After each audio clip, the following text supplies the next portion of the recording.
Good morning students. Class 9th इसका हमने chapter शुरू किया था भारत की स्थिति और आकार कि भारत की लोकेशन कहाँ है। इसकी स्थिति और आकार के लिए सबसे पहले हमने ये चीज़ पढ़ी अक्षांशीय और देशांतरीय स्थिति, यानी किसी भी कंट्री की, किसी भी देश की, किसी भी राज्य की या किसी भी क्षेत्र की स्थिति को जानने के लिए कम से कम हमें उसका अक्षांशीय और देशांतरीय विस्तार की जानकारी होनी चाहिए कि वो कौन से अक्षांश और कौन से देशांतर के बीच में स्थित है। जैसे ही हमें अक्षांश और देशांतर की जानकारी होगी, हम विश्व में वो कहाँ लोकेशन है उस स्थिति को जान सकते हैं। पिछली वाली क्लास में हमने ये पढ़ा, भारत 8 डिग्री 6 मिनट उत्तरी अक्षांश से लेकर 37 डिग्री 7 मिनट उत्तरी अक्षांश के बीच में और 68 से शुरू होकर 97 डिग्री पूर्वी देशांतर के बीच में स्थित है। ये स्थिति हमने देखी। साथ ही हमने ये देखा कि इसका पूर्व से पश्चिम विस्तार कितना है, उत्तर से दक्षिण विस्तार कितना है। इस विस्तार के साथ साथ हमने ये चीज़ पढ़ी कि जो अक्षांशीय स्थितियां हैं, उन अक्षांशीय स्थितियों के आधार पर भारत में अगर हम देखें तो हमारी जो कर्क रेखा है, कर्क रेखा भारत को लगभग 2 भागों में विभाजित करती है। ये चीज़ हमने कल वाली क्लास में देखी।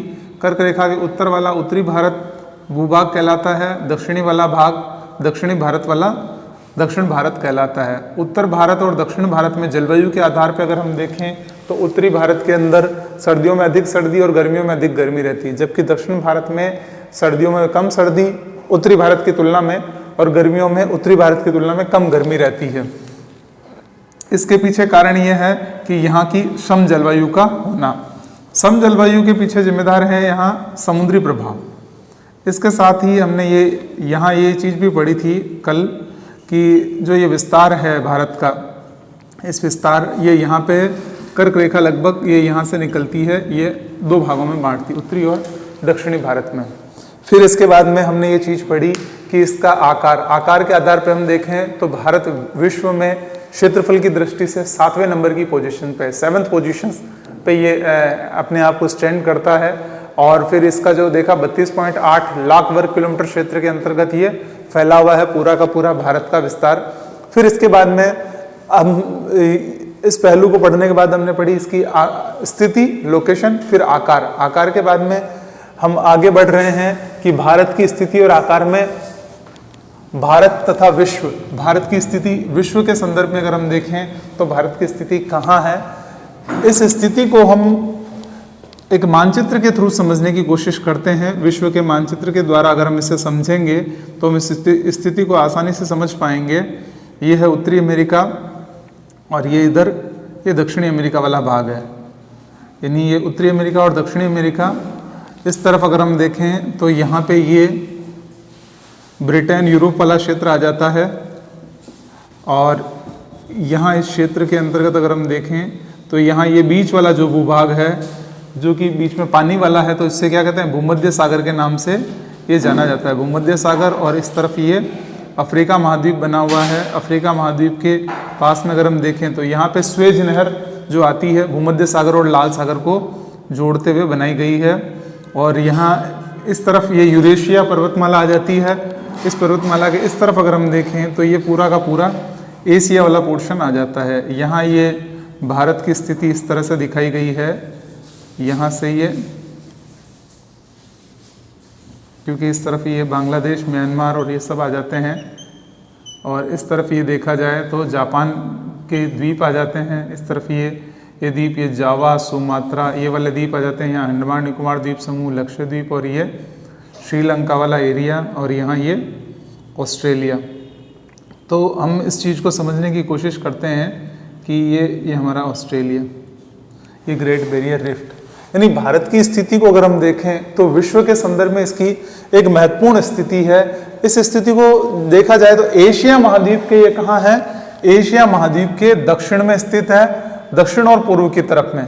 दक्षिण पूर्वी एशिया हम कह सकते हैं, दक्षिणी पूर्वी एशिया, यानी इस क्षेत्र के अंतर्गत ये भारत की स्थिति ये आती है। यहाँ पे इस एरिया को मानसून एशिया के नाम से भी जाना जाता है कि मानसून एशिया ये कहलाता है। साथ ही ये तो हुआ विश्व एशिया महाद्वीप के संदर्भ में, यानी ये हमारा एशिया महाद्वीप है, इसके संदर्भ में भारत की स्थिति।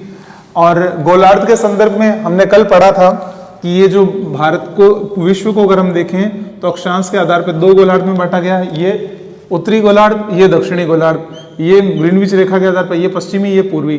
तो भारत इस गोलार्ध में स्थिति है, तो इसकी स्थिति क्या होगी, उत्तरी पूर्वी गोलार्ध, यानी भारत अगर देखा जाए तो उत्तरी पूर्वी गोलार्ध के अंतर्गत स्थित है। उत्तरी पूर्वी गोलार्ध में अगर विश्व में हम स्थिति की बात करें तो हम क्या लिखेंगे, इसको जब हम एक्सप्लेन करेंगे, लिखने की बात आती है तो हमें इसको सिस्टमेटिक तरीके से लिखना होगा। सबसे पहले हम ये लिखेंगे विश्व के संदर्भ में भारत की स्थिति। विश्व के संदर्भ में भारत की स्थिति की जब बात आती है तो पहला बिंदु ये बनता है कि भारत उत्तरी गोलार्ध में स्थित है और पश्चिमी गोलार्ध में, यानी उत्तरी पूर्वी गोलार्ध में, पश्चिमी गोलार्ध में नहीं होके पूर्वी गोलार्ध में है, क्योंकि ग्रीनविच रेखा के पूर्व में स्थित है। तो भारत की स्थिति उत्तरी पूर्वी गोलार्ध में है। फिर दूसरी, इसी में हम आगे लिखेंगे कि भारत की स्थिति एशिया महाद्वीप में है। एशिया महाद्वीप में स्थित होने के कारण हम कहें कि एशिया महाद्वीप में इसकी स्थिति होने के कारण ये रहता है कि जो भारत एशिया महाद्वीप के दक्षिण में स्थित है, दक्षिण और पूर्व में, दक्षिण पूर्व दिशा में स्थित है। इसे मानसून एशिया के नाम से भी जाना जाता है। अब इसके अलावा जो इसकी स्थिति आती है वो केंद्रीय स्थिति आती है। केंद्रीय स्थिति से अभिप्राय यह है कि जो इसकी लोकेशन है वो एक प्राइम लोकेशंस के अंतर्गत आती है। वो कैसे आती है इसको हम समझते हैं इसके मानचित्र के माध्यम से, कि यहाँ अगर हम देखें तो भारत की ये यहाँ इस जगह स्थित होने के कारण जो भी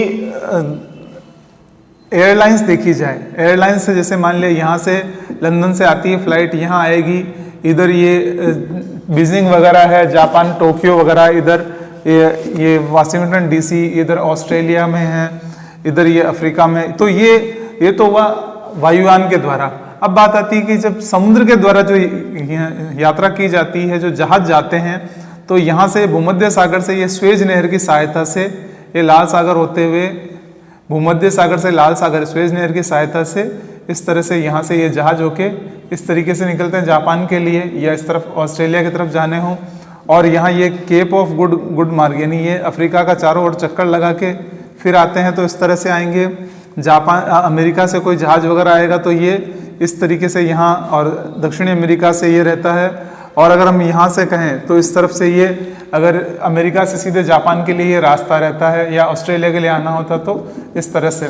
तो यहाँ अगर हम देखा जाए जितने भी जो समुद्री मार्ग हैं, यहाँ इन समुद्री मार्गों में भारत की स्थिति कैसी है, केंद्रीय स्थिति के अंतर्गत आता है, सेंट्रल स्थिति। अब सेंट्रल स्थिति बताने के साथ साथ हमें यह भी लिखना होगा कि भारत के उत्तर, पश्चिम, पूर्व, दक्षिण में क्या स्थित है। तो विश्व के संदर्भ में हमने देखा भारत एशिया महाद्वीप के, अगर हम देखें तो ये क्या है, एशिया महाद्वीप के दक्षिण में, इस तरफ हम लिखेंगे तो अफ्रीका महाद्वीप के पूर्व दिशा में स्थित है, और ऑस्ट्रेलिया के उत्तर दिशा में स्थित है, ऑस्ट्रेलिया के उत्तर दिशा में स्थित है। फिर जब हम इस आगे लिखेंगे इसकी स्थिति में, तो भारत के दक्षिण में कौन सा महासागर है, यहाँ हम लिखेंगे भारत के दक्षिण में हिंद महासागर है, और यहाँ बे ऑफ बंगाल, बंगाल की खाड़ी, यानी भारत के पूर्व दिशा में बंगाल की खाड़ी है और पश्चिम दिशा में अरब सागर की स्थिति आती है। तो इस प्रकार जब हम विश्व के संदर्भ में भारत की स्थिति बताएंगे तो स्थिति लिखने के साथ साथ हमें क्या करना है, विश्व का मानचित्र बना के उस चीज को एक्सप्लेन करेंगे तो वो अच्छे से क्लियर हो जाता है। फिर सेकंड जो बिंदु आता है वो ये है भारत और उसके पड़ोसी देश। भारत और पड़ोसी देश की बात की जाए तो भारत में 28 राज्य थे, 28 राज्यों से संख्या कितनी हो गई है, 27 राज्य हो गए, क्योंकि जम्मू कश्मीर जो एक राज्य था उस राज्य को अब केंद्र शासित प्रदेशों में बदल दिया गया है।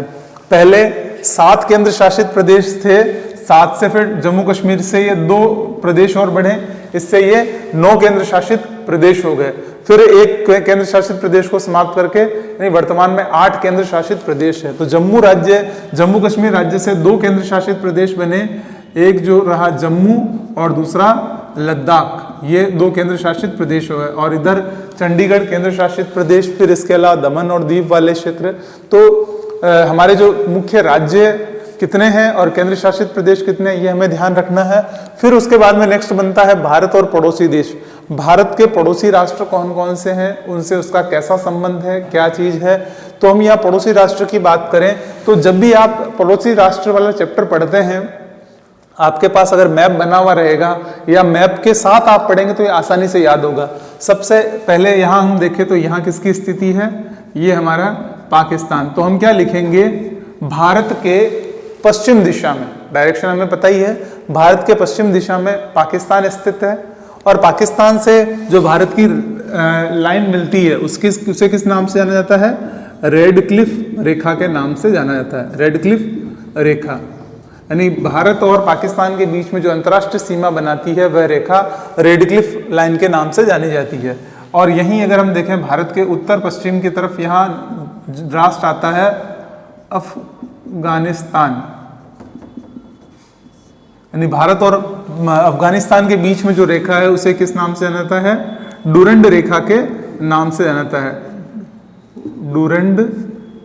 डूरंड रेखा के नाम से इसको जाना जाता है।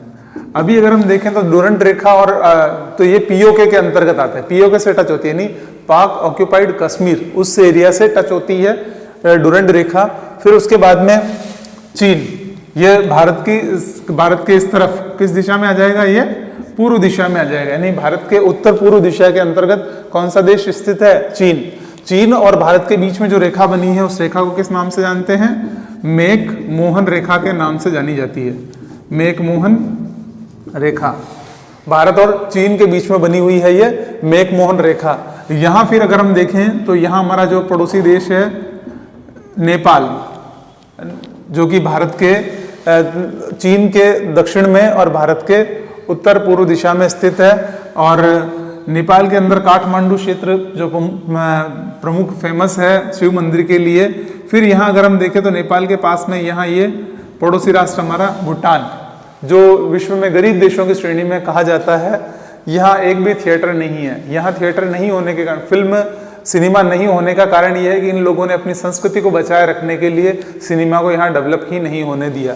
तो भारत में नेपाल और भूटान के बीच में यहाँ जो राज्य है इसका नाम क्या है, सिक्किम। सिक्किम, इसकी राजधानी क्या है, गंगटोक। सिक्किम की राजधानी गंगटोक। फिर उसके बाद में ये नेपाल भूटान, भूटान के बाद में फिर हमारा ये पड़ोसी राष्ट्र इस तरफ आता है म्यांमार। म्यांमार या इसे बर्मा के नाम से जाना जाता है, जिसकी राजधानी रंगून। यानी भारत के पूर्व दिशा में कौन सा देश स्थित है, बर्मा। ये यहाँ, ये म्यांमार यहाँ इस तरफ ये स्थित है। फिर यहाँ ये जो हमारे सेंट्रल में अगर हम बात करें तो ये बांग्लादेश, जिसे पहले पूर्वी पाकिस्तान के नाम से जाना जाता था। जो बंगाल था, बंगाल के दो टुकड़े हुए, पूर्वी बंगाल और पश्चिम बंगाल। पूर्वी बंगाल पाकिस्तान के अंदर शामिल किया गया, जिसे पूर्वी पाकिस्तान के नाम से जाना जाता था। और हमारा जो बंगाल है, जो भारत में स्थित है, उसे आज भी हम पश्चिमी बंगाल इसीलिए कहते हैं क्योंकि बंगाल के दो पार्ट हो गए थे। फिर ये पूर्वी पाकिस्तान जब बाद में इस राष्ट्र में ये स्थितियां लगने लगी कि पाकिस्तान द्वारा अत्याचार किए जा रहे हैं, तो धीरे धीरे इन्होंने क्या किया, स्वतंत्रता के लिए युद्ध किया। और 1972 में ये इसने अपने आप को स्वतंत्र राष्ट्र घोषित करने की बात करी। उस समय भारत ने इसकी मदद की और ये इसे स्वतंत्र राष्ट्र के रूप में तैयार करवाया। तो बांग्लादेश एक स्वतंत्र राष्ट्र के रूप में है आज। तो भारत और बांग्लादेश के बीच में जो रेखा है उससे भी किस नाम से जाना जाता है, रेड क्लिफ रेखा के नाम से जाना जाता है, रेड क्लिफ रेखा। तो यहाँ देखो दो प्रश्न फिर इंपॉर्टेंट आते हैं। भारत की अंतर्राष्ट्रीय सीमा सबसे कम किसके साथ मिलती है, अफगानिस्तान के साथ, डूरंड रेखा 102 102 किलोमीटर सिर्फ। और सबसे ज्यादा लंबी सीमा किसके साथ बनाता है, बांग्लादेश के साथ, रेड क्लिफ लाइन, ये 4000 समथिंग कुछ किलोमीटर है। फिर श्रीलंका, अगर हम बात करें दक्षिण भारत में, दक्षिण में समुद्री राष्ट्रों के अंतर्गत हमारे ये पड़ोस में क्या आता है, श्रीलंका। और यहां अगर बात की जाए एक और यहां आता है मालदीव, मालदीव। अब ये तो हुई चीज कि भारत और उसके पड़ोसी राष्ट्रों की बात। अब भारत की जो स्थिति है, हमने देखा स्थलीय सीमा पे ये प्रमुख देश इससे टच होते हैं। जलीय सीमा पे क्या कंडीशन है, जलीय सीमा पे अगर हम बात करें तो भारत के पूर्व दिशा में यहाँ पे क्या है, बंगाल की खाड़ी, बंगाल की खाड़ी। और यहाँ दक्षिण में कौन सी चीज स्थित है, हिंद महासागर। यहाँ दक्षिण में यह हिंद महासागर और ये पश्चिमी भाग में यहाँ पे स्थित है ये अरब सागर। और यहाँ पे ये लक्षद्वीप और यहाँ पे ये अंडमान निकोबार द्वीप समूह, जो कि हमने कल पढ़े थे। इसी के साथ ही यहाँ ये बीच में जो ये आती है वो क्या है, पाक जल डमरू मध्य, पाक जल डमरू मध्य, पाक जल डमरू मध्य। तो इस प्रकार हमने जो इस चैप्टर में ये देखा, भारत की जो स्थिति है, आकार और स्थिति, इसमें सबसे पहले हमने ये देखा कि भारत की स्थिति अक्षांशीय और देशांतरीय स्थिति क्या है। उसके बाद में हमने देखा इसका आकार, जो इसका विस्तार है वो कितना है। फिर इसके बाद में हमने ये पढ़ा कि भारत और विश्व में अगर हम बात करें तो इसे मानसून, एशिया महाद्वीप में इसकी स्थिति कहाँ है वो चीज़ देखी। इसी के साथ इसकी केंद्रीय स्थिति क्यों है, इस कंसेप्ट को भी हमने पढ़ा। और उसके बाद हमने पढ़ा भारत और उसके पड़ोसी देश, जो इसके पड़ोसी राष्ट्र कौन कौन से हैं, उन राष्ट्रों के बारे में अध्ययन किया। तो ये सब चीज़ें पूरा ओवरऑल है भारत की आकार और स्थिति। Thank you.